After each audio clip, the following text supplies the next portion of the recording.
works in housing na wakasa ede afa Odaw na ensu no ya wache se emusi na saban no ebetimu a oyusu sika twitwidie pa ana utumi ede etimu enu nti omanfo hwe se omoto border ne bibia tesa na edugum na wa ebe so opan echi se wotunru na se border bi ede egu Odaw na ensu no ne mra ebetwe aboso pa ma ede unika atwe anwan sanse aban no bo kapapapapa nsana obetimu awatimu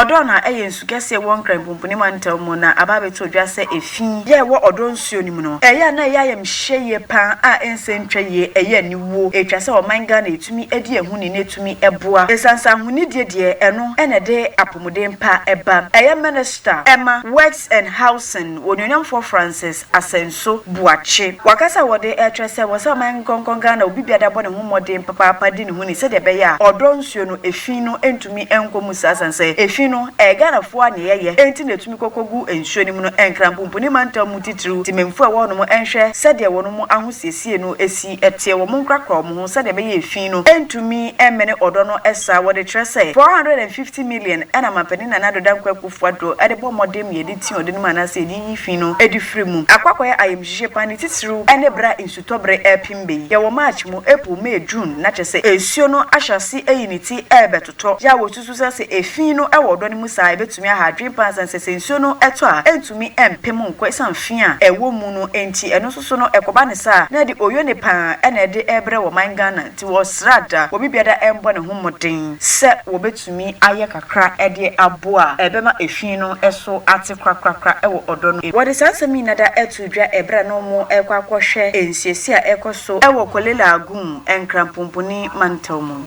issue ne say Debia yeti we ni calling Odaw ni mo yeti mo at the end of the project emuda ho clean fine but ye ja ho core in the shortest possible time won say efina ababim because of nkofo na omotete we structures are squatters are mobile drains ne ehun nchen honom ehun say a lot of people are moving into the community. This accommodation issue and all of that is a challenge. And the smallest place are to quickly the kiosks, containers, businesses see on no. Almost the CEOs are them drive new aduane and run now the rubbish are generated and run the goo way anymore. The best solution ne say ye two free honoma. I was saying demarcate a buffer area. Sa area no. Ye di emrabe tu ose o ma obiambe enko honum enkroche wo sa side no. Ebi akra etimi di wall crazy honum. Me menya dia na ka assembly no mpe baby foforo mo nkotena. Said the Abubloshi regional minister eyi o mu free ho ekotena baby foforo. We did this assembly no betimi apɛ baby foforo mo matena. Nanka ho nyina no bia ye due nua ewo ho so due ne ho nyina green and no be prevent boni be ka se silt so a free kwan ho ebegu nsuo no kame se galamsi okun ya aban no esu